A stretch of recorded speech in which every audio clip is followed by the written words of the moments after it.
bom estar aqui. Tivemos uma reunião que está gravada ontem para falar sobre a nossa visão, a nossa missão enquanto Igreja de Jesus, enquanto comunidade do Reino de Deus. Foi muito importante porque você pensa assim, a igreja é um organismo vivo, é verdade. Mas a igreja também é uma organização, então a gente precisa também funcionar como organização. E funcionar como organização significa se organizar enquanto organização. E a gente tem alguns caminhos, inclusive, que nós definimos enquanto comunidade, que nós consideramos um caminho importante, mas um caminho saudável para a nossa comunidade de fé. Então, hoje nós separamos esse domingo para falar sobre a nossa missão enquanto VID, enquanto comunidade do Reino de Deus, enquanto Igreja de Jesus Cristo. E é importante nós sabermos, enquanto Igreja de Jesus, aonde nós queremos chegar e o que precisamos fazer. E a minha função, a minha tarefa, não é seduzir vocês a partir do ensino, mas conduzir vocês de forma sensível e de forma espiritual, no sentido de buscar primeiramente a orientação de Deus para que a nossa comunidade seja uma comunidade saudável. Esse é o meu caminho e eu quero convidar vocês para estarmos juntos neste caminho. E aqui a nossa comunidade, você que de repente você é católico, você que professa outra religião, não há problema em você estar conosco nesse caminho.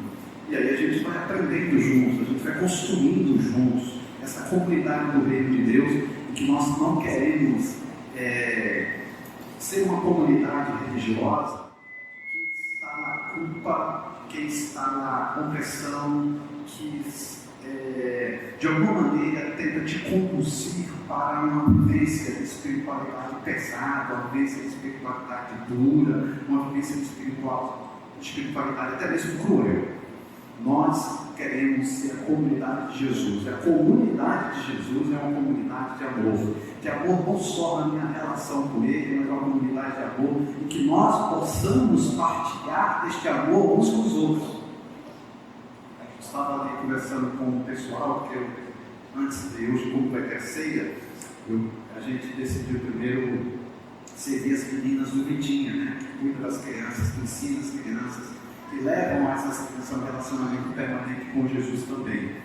Eu estava falando com ela, dizendo assim, gente, a importância da ceia do Senhor, ela ultrapassa alguns limites de repente você tem instalado ali na sua mente.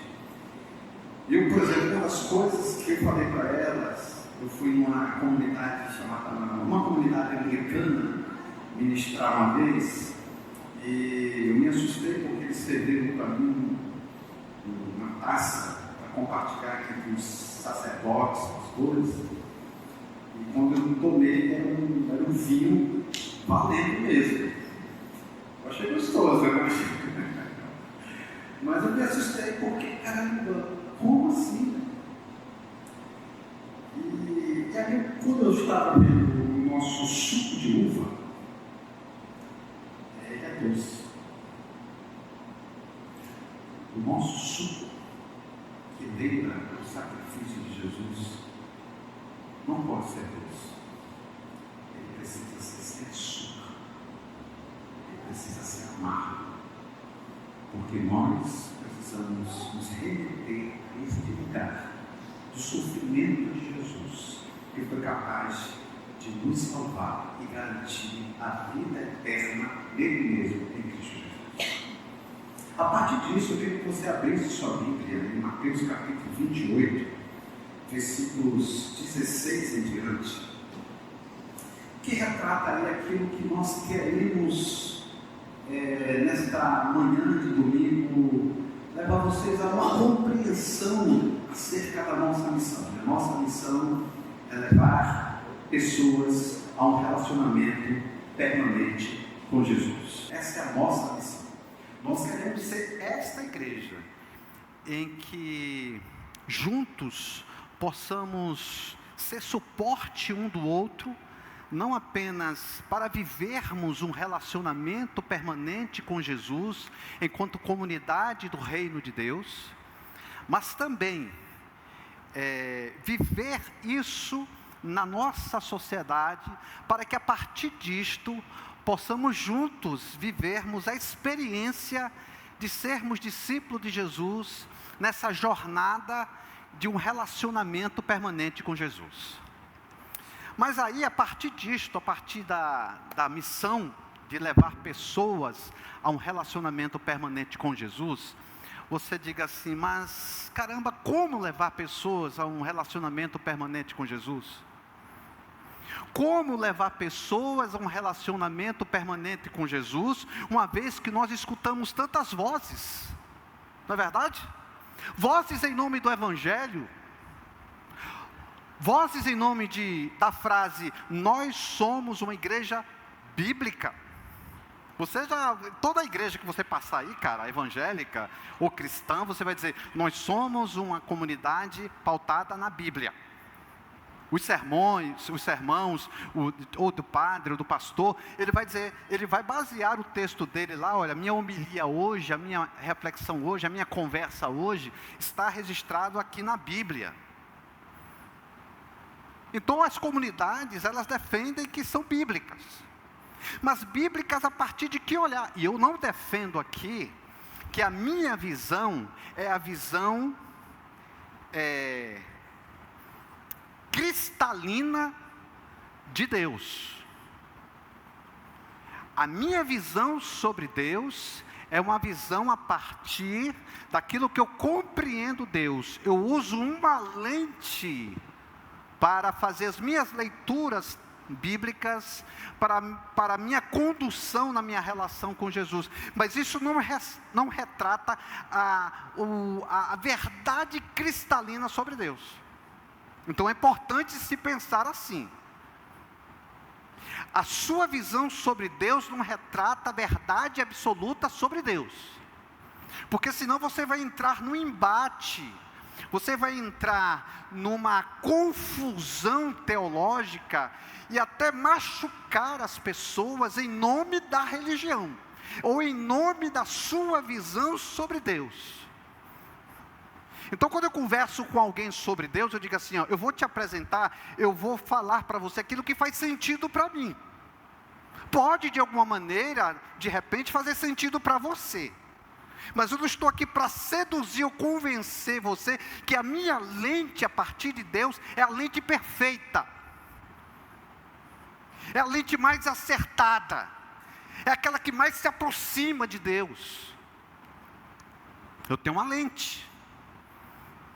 Então se de repente eu falar alguma coisa, eu tenho falado aqui algumas coisas que de repente traga algum tipo de confusão, você pode conversar comigo, você pode entrar em contato comigo, a gente pode tomar um café e conversar, ou você pode ir na minha casa, se você quiser me convidar para ir na sua casa, a gente vai na sua casa, e a gente conversa, a gente dialoga, a gente chora juntos, a gente constrói uma religião a partir do Evangelho, saudável para mim e para você, e caminhamos juntos num relacionamento permanente com Jesus.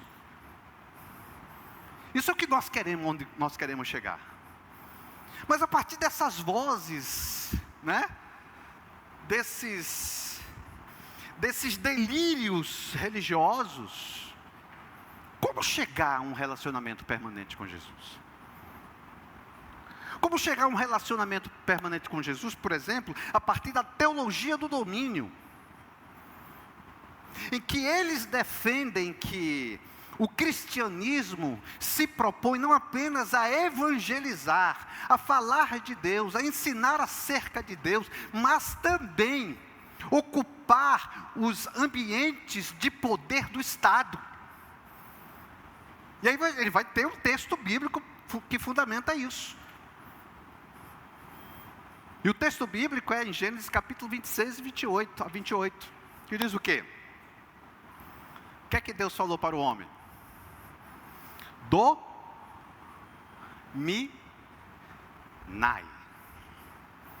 dominem. Mas olha só o equívoco também, porque a palavra dominar não diz respeito a exercer poder sobre o outro, a exercer poder sobre o Estado, a exercer poder sobre a família, a exercer poder religioso sobre a outra religião, a exercer poder sobre as estruturas sociais do Estado. Não tem nenhuma relação isso. A palavra dominar tem um sentido de servir. Sirvam as estruturas da criação. Totalmente diferente, cara. Totalmente diferente. Então nós não podemos usar aquilo que nós cremos, aquilo que nós acreditamos, em nome de um discurso de poder, em nome de uma lógica de domínio. Não podemos. Então eles fundamentam em 7 pontos de domínio: governo, educação, economia, família, religião, entretenimento e arte, e mídias. 7.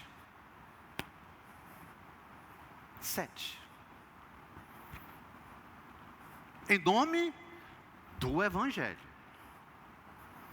E aí você diz assim: caramba, mas o Evangelho não precisa penetrar nessas estruturas de poder? Sim e não. Depende de qual seja a sua leitura de Evangelho. Depende de como você crê o Evangelho.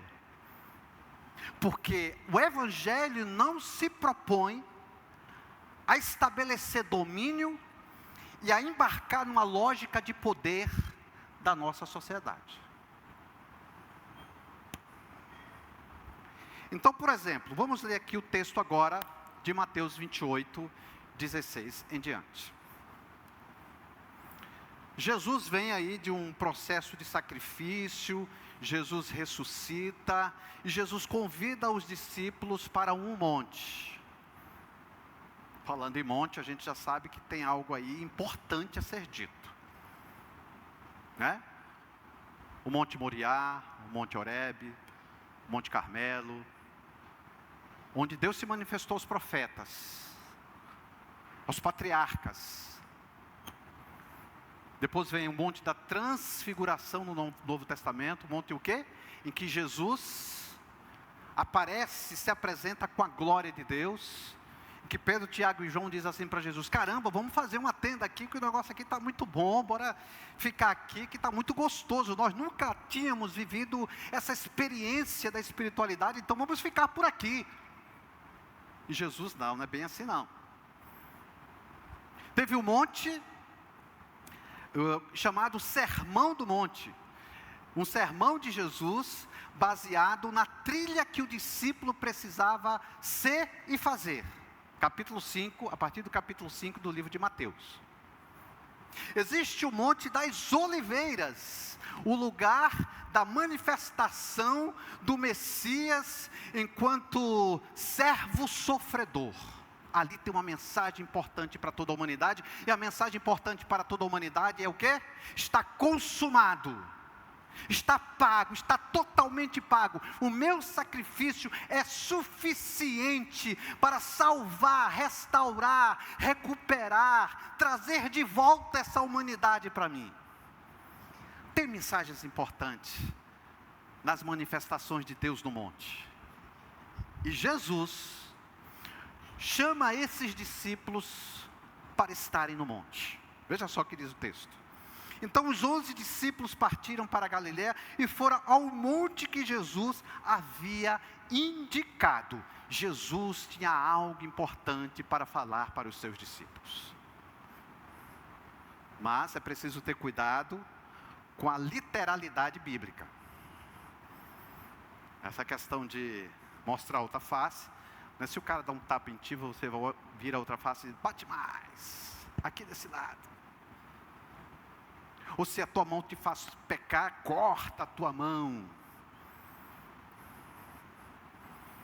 Ou se você quer orar, você precisa ir ao monte para ouvir Deus falar. Tem igrejas que fazem isso, inclusive. Não é o problema do monte. Você pode ir para o monte orar, você pode ir para o seu sítio, ter um tempo com Deus.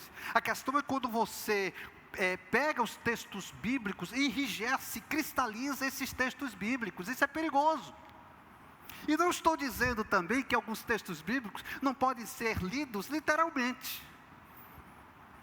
Alguns textos bíblicos precisam ser lidos literalmente também. Mas Jesus convidou esses discípulos para o monte, para falar algo importante. E aí, Mateus continua dizendo. Versículo 17. Quando o viram, o adoraram. Alguns deles, porém, duvidaram. Eles reconheceram Jesus. Aqui tem uma dúvida sobre se realmente alguns duvidaram e não adoraram. Aqui paira uma dúvida também, se de repente eles ficaram com medo de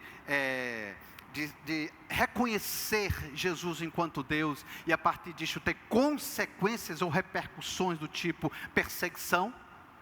Mas o fato é que eles adoraram e alguns duvidaram, ou alguns adoraram e alguns, apesar de estarem adorando, ainda assim duvidaram. Esquece a questão de duvidar. A questão é que o texto nos aponta o quanto humanos nós somos.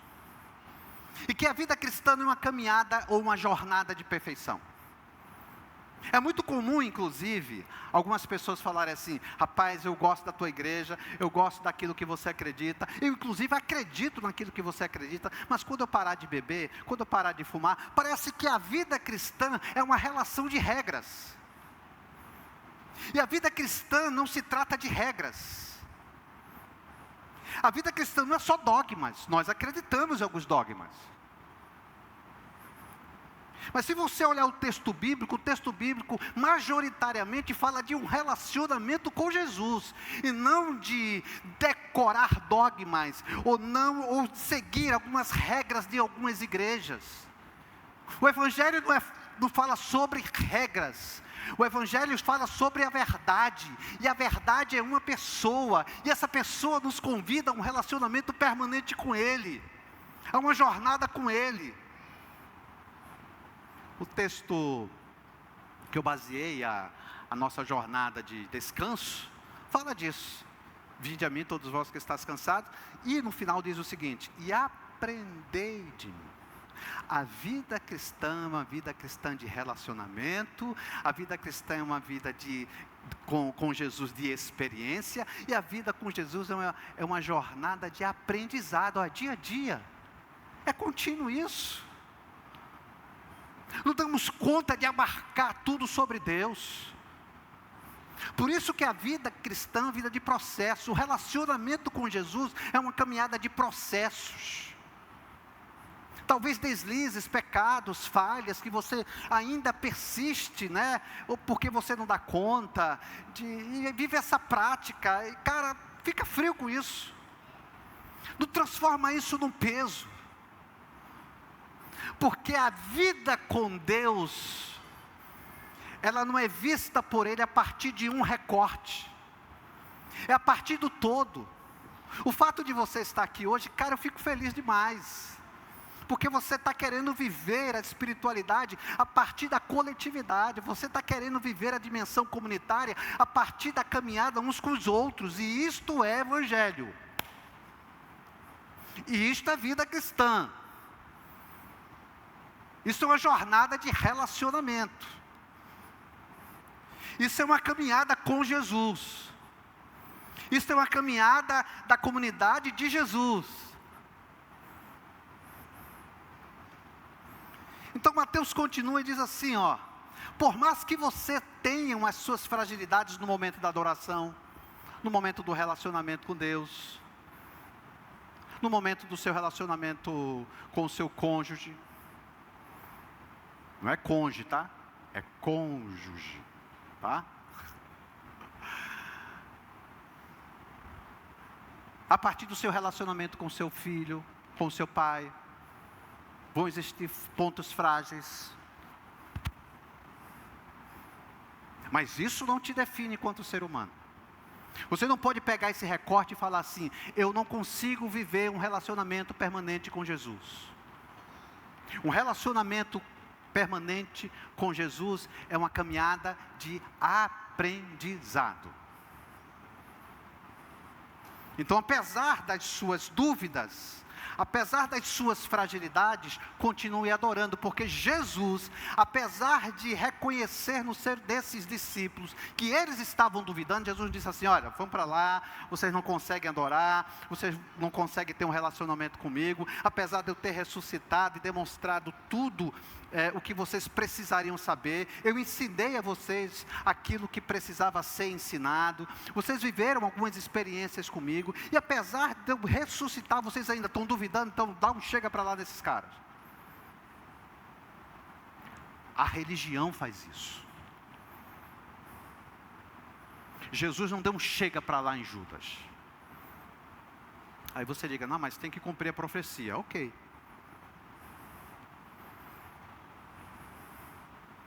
Então os diferentes precisam ser abraçados. E todos nós somos diferentes. Não se coloque no lugar do normal. Eu sou uma pessoa normal, porque nem o pastor David é um cara normal. Não sou diferente. Existe normalidade dentro das diferenças? Não, existe similaridades, aproximação. Então esse Jesus é o Jesus que se propõe a abraçar você, apesar das suas dificuldades. E Ele te convida, mesmo assim, a ter um relacionamento permanente com Ele. E aí chega, né, de repente, na parte principal aí, que todas as igrejas falam. Que todas as igrejas anunciam. Que todas as igrejas bíblicas falam. O que é? É a grande comissão. Eu concordo. Depende. Aí versículo 18 diz assim: Jesus se aproximou deles, né? E disse: toda autoridade no céu e na terra me foi dada. Portanto, vão, e enquanto vocês estão indo, façam discípulos de todas as nações, batizando-os em nome do Pai, do Filho e do Espírito Santo. Ensine esses novos discípulos a obedecerem a todas as ordens que eu lhes dei. E lembre-se disto: estou sempre com vocês, até o fim dos tempos. E quando eu estava lendo esse texto, eu me lembrei na época que era mais jovenzinho.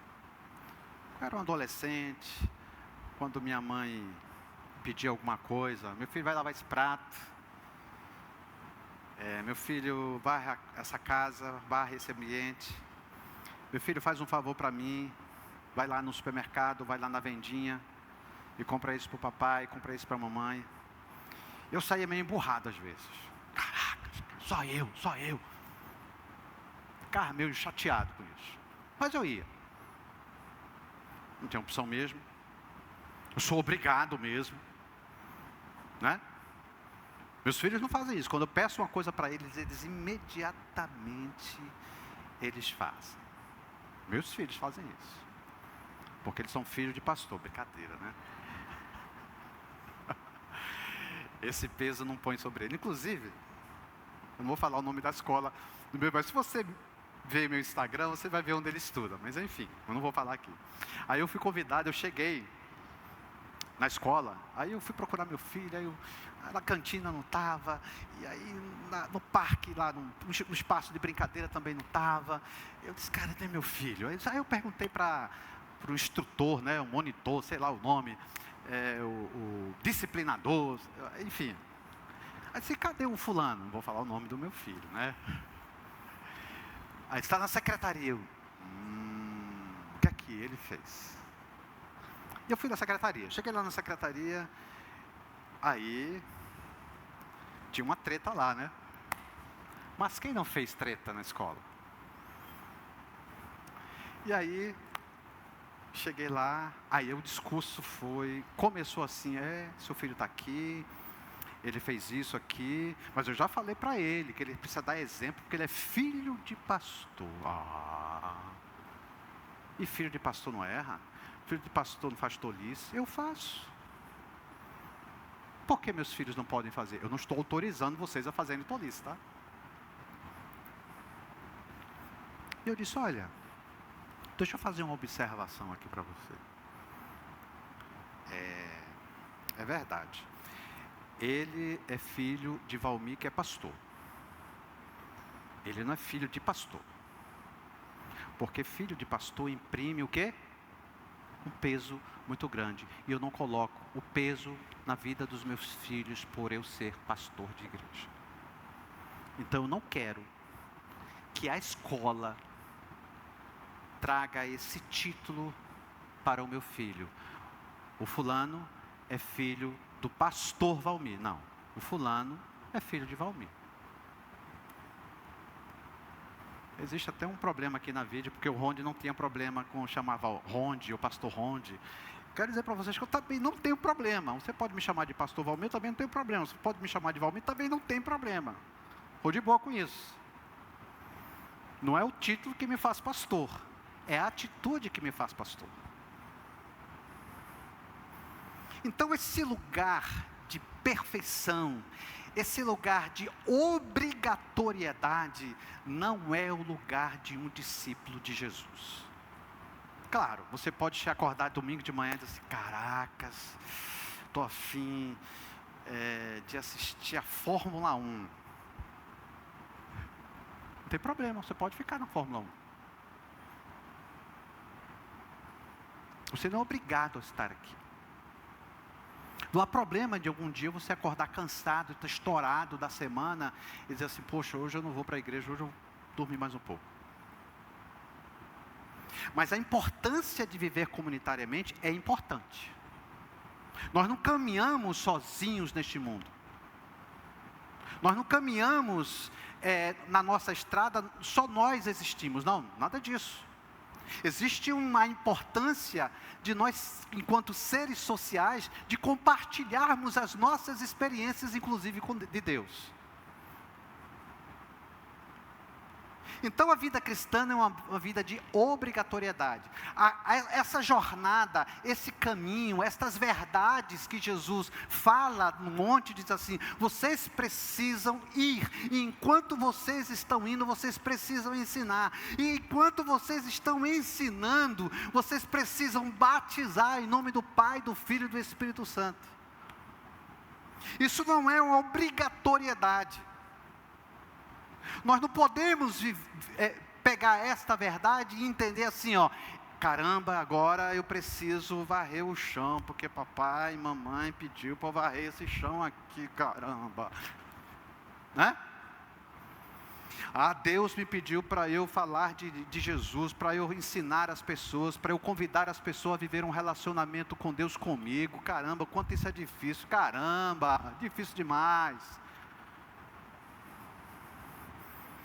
Enquanto você não entender a importância do amor de Deus na sua vida, a caminhada com Deus vai ser uma caminhada de obrigatoriedade.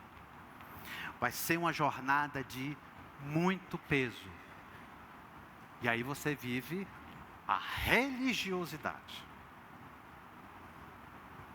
Os pequenos grupos que nós temos 7. Temos Repense, comigo e com Vera, e os outros pequenos grupos com os demais. João, o senhor lembra aqui, João, Rafael, Flávio,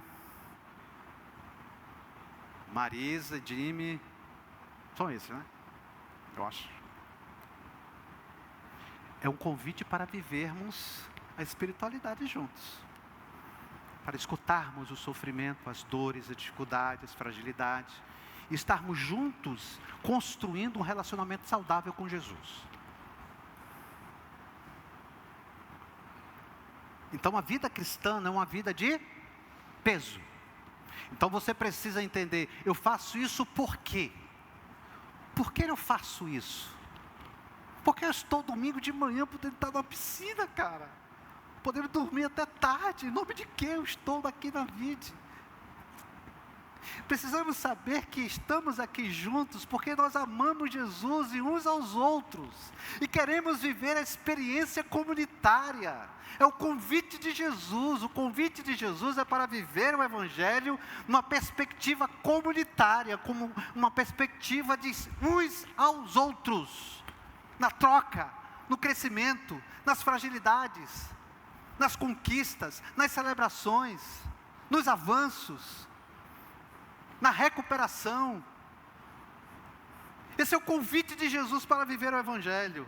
Esse é o convite de Jesus para que nós, cada um de nós, possa levar pessoas, e não apenas levar pessoas, mas eu viver junto com esta pessoa um relacionamento permanente com Jesus. Eu quero usar como um texto auxiliar o texto de João capítulo 13. No versículo 3, foi um texto inclusive que eu li ontem, mas eu queria dar um destaque, fazer um recorte desse texto importante. Versículo 3 do Evangelho de João. Aí diz, Jesus sabia que o Pai lhe dera autoridade sobre todas as coisas e que viera de Deus e voltaria para Deus. Aí, continua. Assim levantou-se da mesa, tirou a capa e enrolou uma toalha na cintura. Depois derramou água numa bacia e começou a lavar os pés de seus discípulos, enxugando-os com a toalha que estava em sua cintura. Quando Jesus chegou a Simão Pedro, este lhe disse: o Senhor vai lavar os meus pés, Jesus? Não pode. Esse mesmo Pedro que disse: tu és o Cristo, o Filho do Deus vivo. Esse mesmo Pedro que reconheceu a autoridade de Deus, reconheceu Jesus como o Messias de Deus, reconheceu que Ele era o próprio Deus. Ele disse assim: eu não quero que tu laves os meus pés, não quero, isso é uma afronta. Lavar os pés significava se colocar no lugar de servos, os servos que lavavam os pés.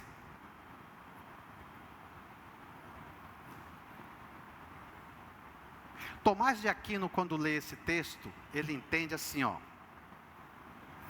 que esse texto é uma forma de mostrar o amor sacrificial de Jesus. Aí revela aonde Jesus iria chegar. A cruz revelava, isso aí era a revelação do sacrifício de Jesus, segundo a compreensão de Tomás de Aquino.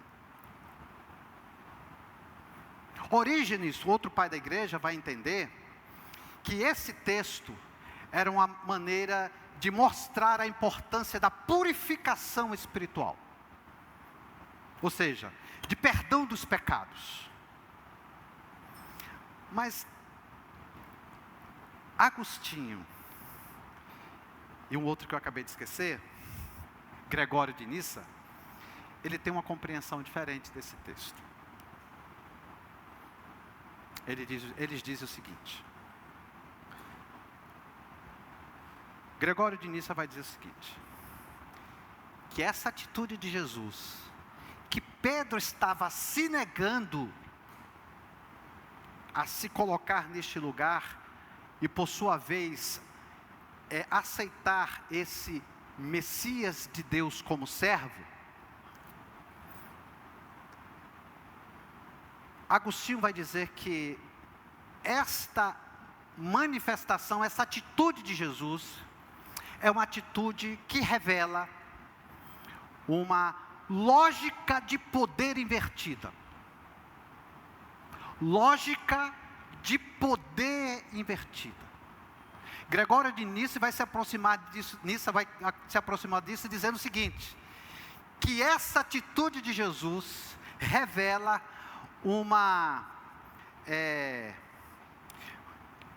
revela uma inversão de valores do mundo. Por quê? Porque todo o poder foi dado a Jesus. Jesus se apresentava como Deus, e agora se revela como servo. Então Jesus quis mostrar aos discípulos que o serviço que eles deveriam apresentar deveria ser um serviço de amor e uma atitude de serviço por sua vez. Amor e serviço, sendo o primeiro, o amor, a influência poderosa, a influência vital, a influência sadia e leve, para que eu sirva uns aos outros. O ensino que Jesus diz assim, vão e façam discípulo, vão e comuniquem aquilo que vocês aprenderam, precisa ter a força do amor e do serviço. Então a vida cristã é isso aqui? É. Mas eu diria, e até me desafio a afirmar, que a vida cristã não é isso aqui. Aqui nós nos encontramos, mas nós não conhecemos as fragilidades, as dificuldades. E como eu posso servir a você, a você, a você, a você? Como eu posso servir? Como eu posso viver essa relação de jornada, de uma caminhada permanente com Jesus? Eu não sei quem é você. Não sei o que você gosta. Não sei quais são os seus sonhos. Não sei como eu posso te ajudar. Não sei como eu posso te servir.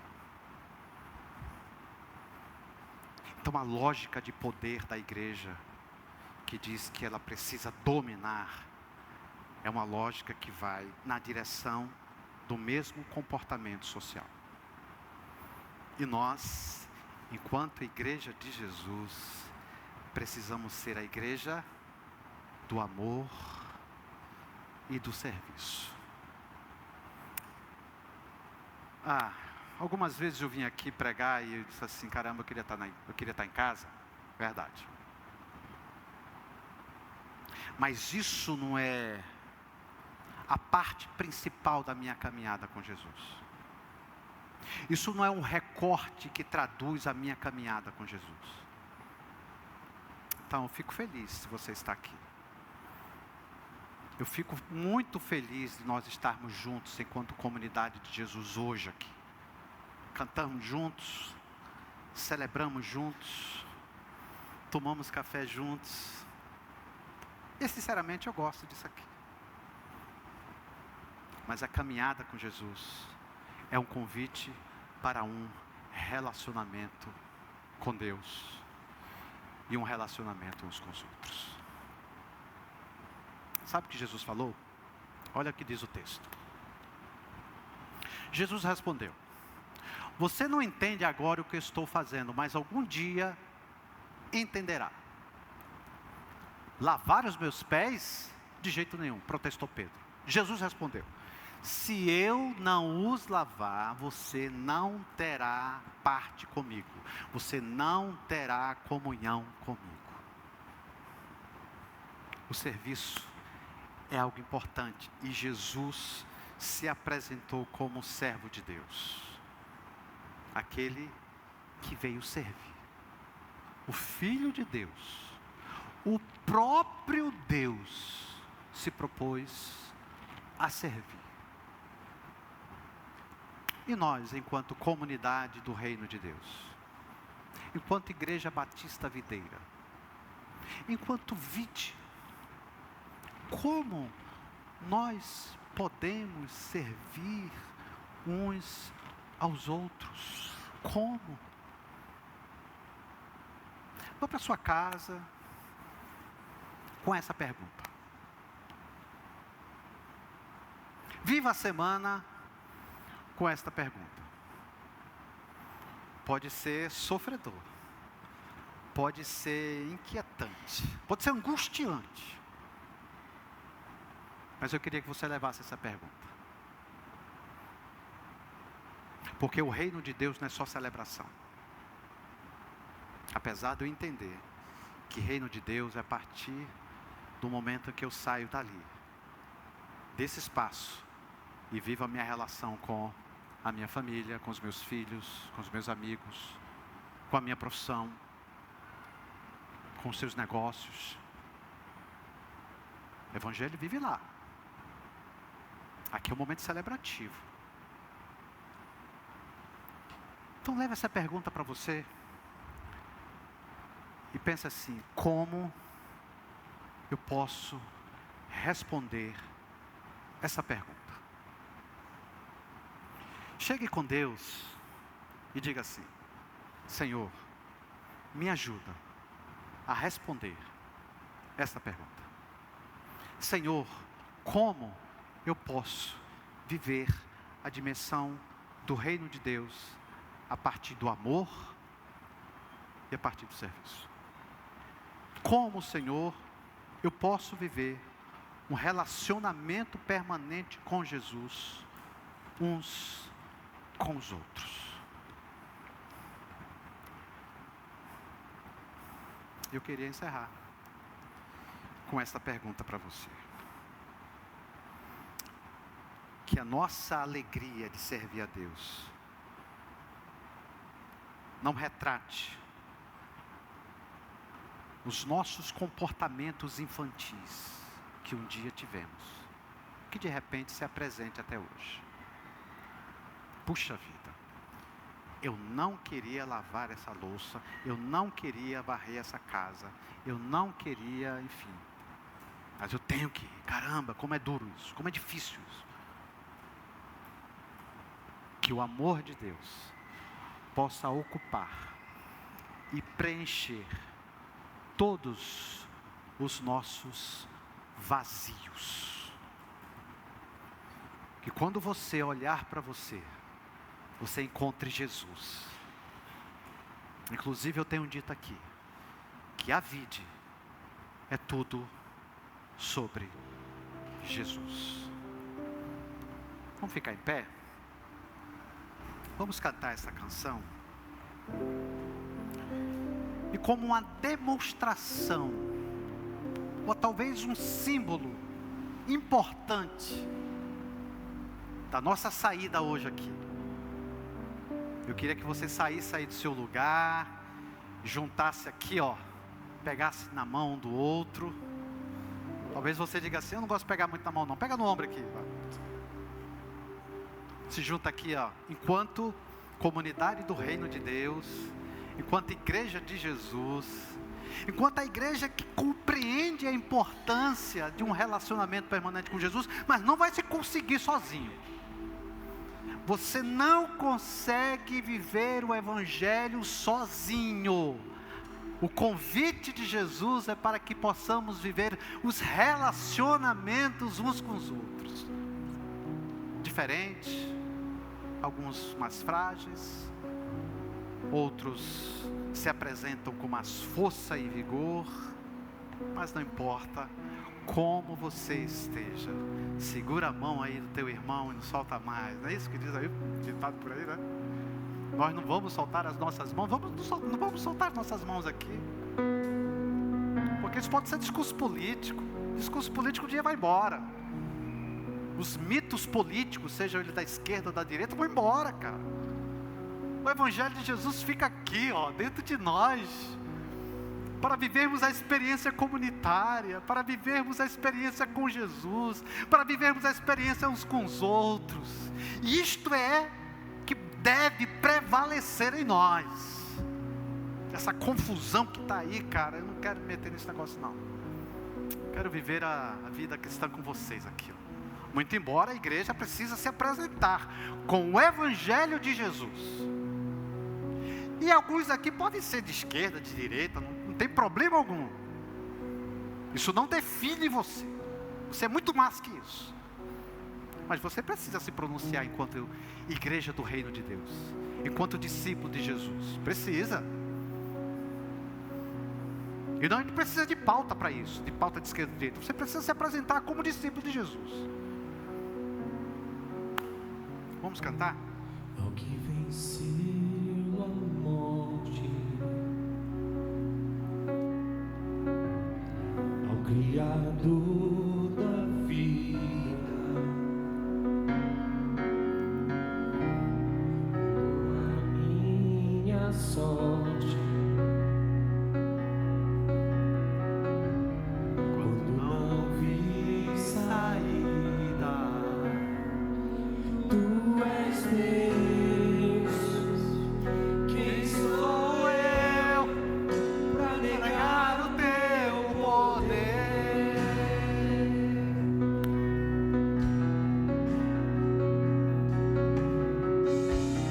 Mesmo em meio ao medo,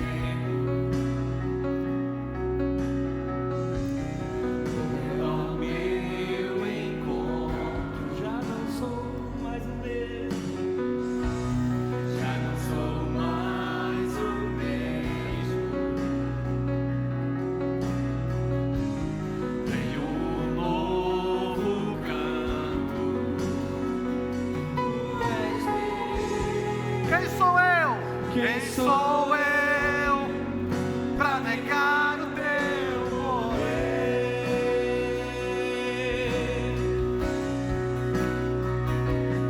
A Ele que me enxergou, a Ele que me resgatou, toda honra, toda glória.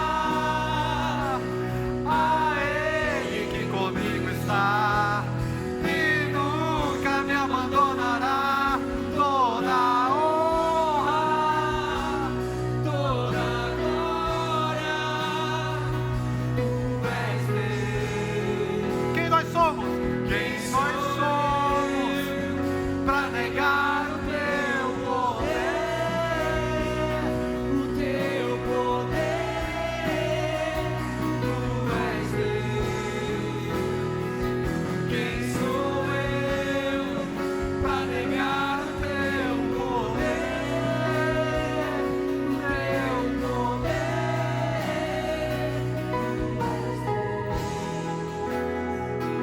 Quem sou eu pra negar o Teu poder?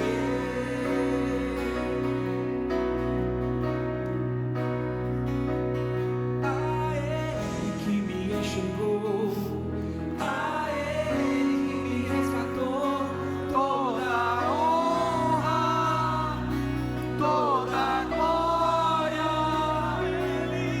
A Ele e nunca me abandonará, toda honra, toda glória. Que me enxergou, a Ele que me resgatou, toda honra, toda glória. A Ele que comigo está e nunca me abandonará, toda honra, toda glória. Tu és Deus. Quem sou eu pra negar o Teu poder? O Teu poder. Tu és Deus. Quem sou eu pra negar o Teu poder?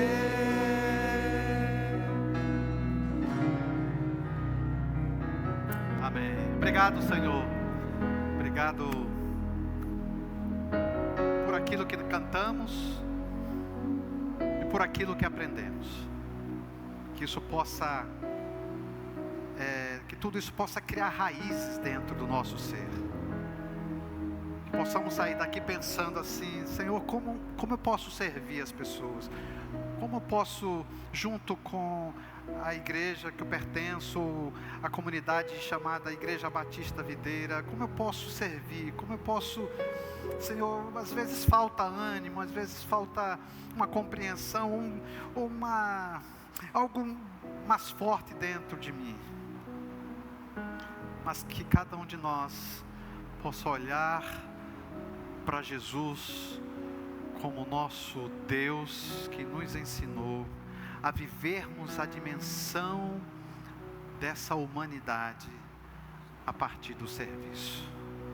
Que sejamos, Senhor, e nos ajuda nisso, porque nós não podemos fazer isso sozinhos, não temos condições de fazer isso sozinhos. Precisamos da Tua graça. Nos ajuda nesse sentido. Em nome de Jesus. Amém.